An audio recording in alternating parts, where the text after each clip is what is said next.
Fala galera, tudo bem com vocês? O vídeo de hoje é sobre a prova da Unesp. Nesse vídeo eu vou passar alguns macetes para vocês e vou desmiuçar a prova. Ou seja, eu vou mostrar o que vai cair nessa prova, o que tem, qual que é o conteúdo, quantas questões, tempo de prova, algumas dicas que você precisa saber se você vai prestar a Unesp.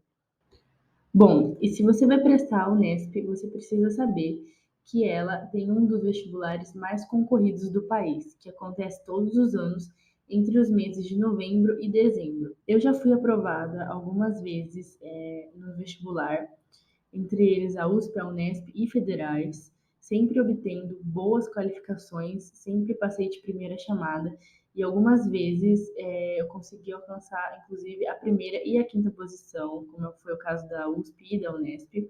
Então, com esse vídeo, eu vou tentar falar um pouco da minha experiência, coisas que eu fiz que me ajudaram a ter essa classificação e que podem ajudar você também a conquistar a sua tão sonhada vaga na universidade pública. Bom, então vamos lá. A prova da Unesp ela é composta por duas fases, primeira e segunda fase. Na primeira fase, são 90 questões de múltipla escolha, ou seja, de xizinho. Dentro dessas 90 questões, nós temos 30 de linguagens, 30 de matemática e natureza, ou seja, as questões de matemática e ciências da natureza estão englobadas ali, estão juntas nessas 30, e 30 questões de humanas. Na primeira fase, você tem 5 horas e o peso da primeira fase sobre a sua nota final é 50%, ou seja, ela vale metade, né, da sua nota final. Já na segunda fase, esse ano, ela volta a ser discursiva, não estava sendo com a pandemia, né, de Covid, eles estavam fazendo com que a segunda fase fosse também de múltipla escolha, e esse ano volta, né, para o modelo que seguia até 2019, que foi antes da pandemia, e foi o modelo que eu fiz também, que é de questões abertas. Com 2 dias de prova, né, no primeiro dia nós temos aí 24 questões e no segundo dia nós temos 12 questões. Então, nesse primeiro dia, as 24 questões, elas se dividem em 12 de ciências da natureza e 12 de ciências humanas, e no segundo dia são 12 de linguagens e códigos e uma redação. O tempo que você vai ter para fazer são 4 horas e 30 minutos. A segunda fase tem o valor de 50% da nota final.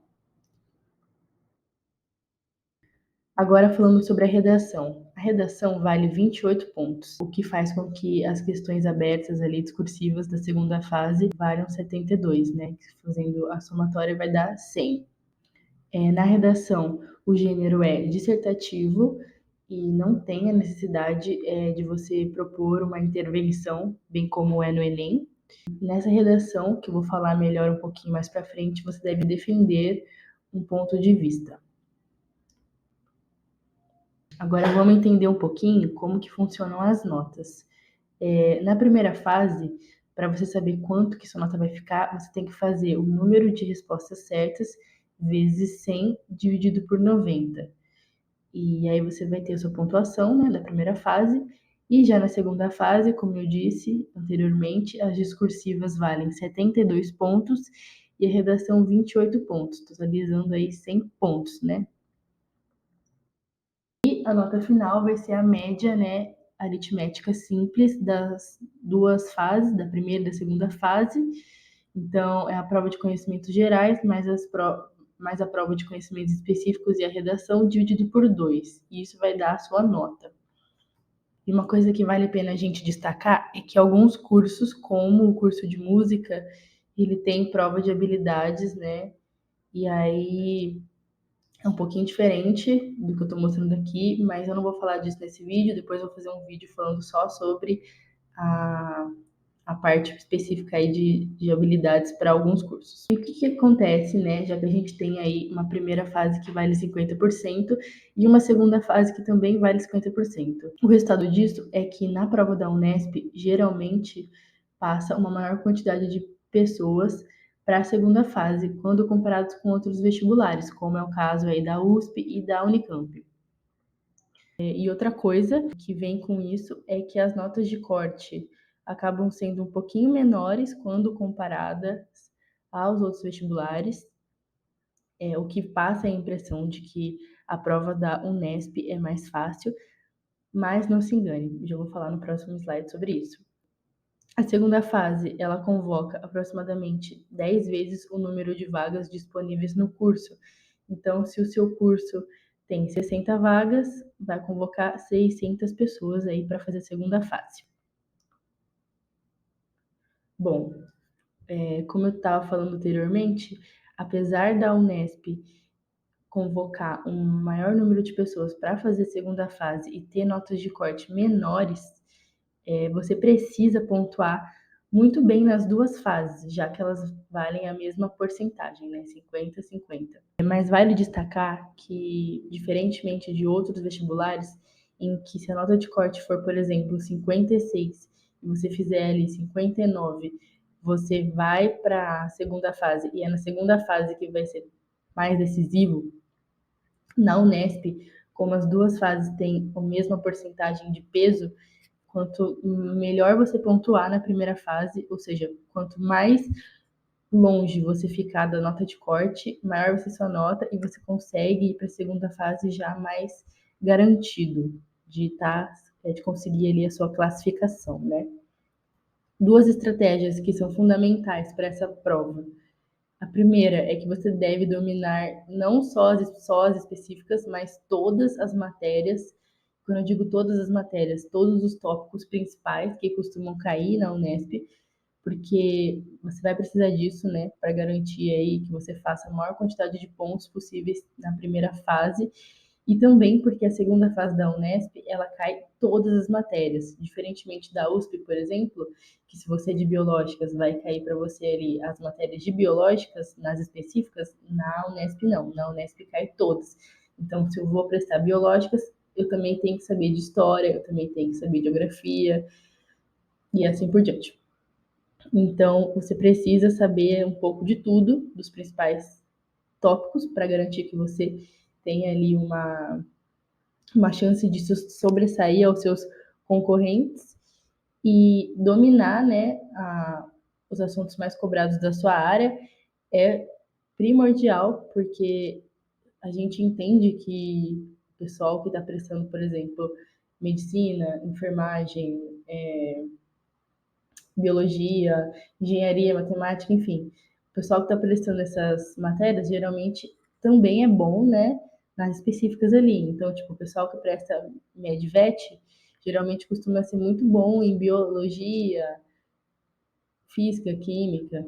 Então, você precisa ser bom nessas matérias e também nas outras matérias. Então, eu acho, na minha opinião, que por conta disso o vestibular da Unesp acaba se tornando mais complexo do que os outros.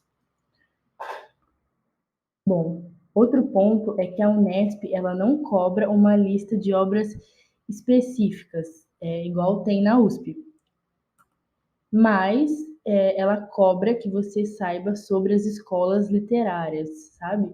Barroco, arcadismo, classicismo, você precisa saber. Pré-modernismo, modernismo, porque ela gosta de cobrar, de colocar algumas questões, né, desses tempos. Aqui eu coloquei, né, na linha do tempo, períodos das escolas literárias, então você precisa estudar isso, vá para a prova sabendo, porque com certeza vai te ajudar. Vai ter muita questão ali de interpretação que eles vão jogar, por exemplo, uma Clarice Lispector e vão perguntar, tipo assim, não vou perguntar especificamente de qual tempo, mas o contexto você vai precisar saber para acertar essa questão. Bom, uma coisa que eu fazia muito na minha época era ter um caderninho, e eu considero isso um macete master, assim. Tenha um caderninho de bolso e leve ele para todo lugar que você for. Nesse caderninho, coloque todas as fórmulas e conteúdos-chave, porque o que você estiver fazendo, tipo assim, você sai, tá esperando, tá no banco, tá esperando ser atendido, abre o caderninho, estuda. Você tá, sei lá, num restaurante, esperando o seu pedido chegar, abre e vai dando uma olhada. Pega o seu amigo, seu pai, sua mãe, seu namorado que tá ali do seu lado, dá o caderninho para ele e pede para ele te perguntar. Eu fazia muito isso. Para algumas pessoas pode parecer meio louco, mas assim, ajuda demais a você decorar fórmula e esses conteúdos assim mais de rodapé que esses vestibulares gostam de cobrar. Então, eu tenho o meu até hoje. Eu usei já várias vezes, foi muito útil e eu não desapego dele por nada, porque me ajuda até às vezes na faculdade. Bom, outra dica que vocês já sabem, mas é sempre bom frisar, é faça provas antigas, porque é só fazendo provas antigas que você vai, né, conseguir entender como que a prova cobra, e ter noção, né, tipo, dos principais conteúdos, das pegadinhas, dessas coisas. Então, fazer questões é fundamental para você conseguir ir bem na prova. Aqui, ó, eu vou deixar o link na descrição do vídeo desse site aqui, é do portal UOL. Eles fizeram uma coletânea com as provas e os gabaritos da Unesp dos últimos anos. Então, nesses links aí tem a primeira e a segunda fase. Então, você que é vestibulando, vai prestar a Unesp esse ano, tem que fazer. Isso é uma coisa que não tem escapatória. Bom, outra coisa que agora eu vou falar um pouquinho melhor é sobre a redação. Como eu já tinha dito anteriormente, o gênero da redação da Unesp, ele é dissertativo também, assim como é o da FUVEST, né, da USP, e como as redações desse gênero, você precisa fazer uma introdução, desenvolver e depois uma conclusão. Só que, diferentemente do Enem, onde você precisa fazer uma proposta de intervenção, por exemplo, o vestibular da Unesp, ele não é assim. Ele quer que você defenda uma tese por meio de fatos e de ideias que darão credibilidade, né, àquilo que você apresentou. Então, por exemplo, eles colocam um tema lá, legalização das drogas. Você vai tentar convencer o leitor do seu ponto de vista através de argumentos concretos sobre o tema. Não colocar uma proposta de intervenção do Estado, mas sim, tipo, refletir sobre o tema e defender uma tese. Se você é a favor, você vai colocar os argumentos positivos, né, que você acha do porquê. Se você é contra, você vai procurar colocar argumentos mais negativos, ou seja, precisam ser, né, ali fatos que corroborem para dar um desfecho ali no que você está querendo escrever. Então não adianta se você é contra você colocar sua coisa a favor e vice-versa, entende? O leitor precisa entender a sua opinião para que você o convença. Aqui eu separei para vocês os temas das redações dos últimos anos. Então esse é o momento de dar um print na tela, para você ter noção do que já caiu e provavelmente não vai cair de novo, mas às vezes cai meio similar. Bom, os links do site para você ter acesso aí às provas antigas vão estar na descrição desse vídeo. Se esse vídeo te ajudou de alguma forma, não se esqueça de se inscrever no canal, porque me ajuda muito. Dá um joinha no vídeo, porque também ajuda. E manda para aquele amigo que também vai prestar o vestibular e precisa saber dessas dicas. Eu espero que esse vídeo tenha te ajudado. Um beijo e até a próxima. Tchau!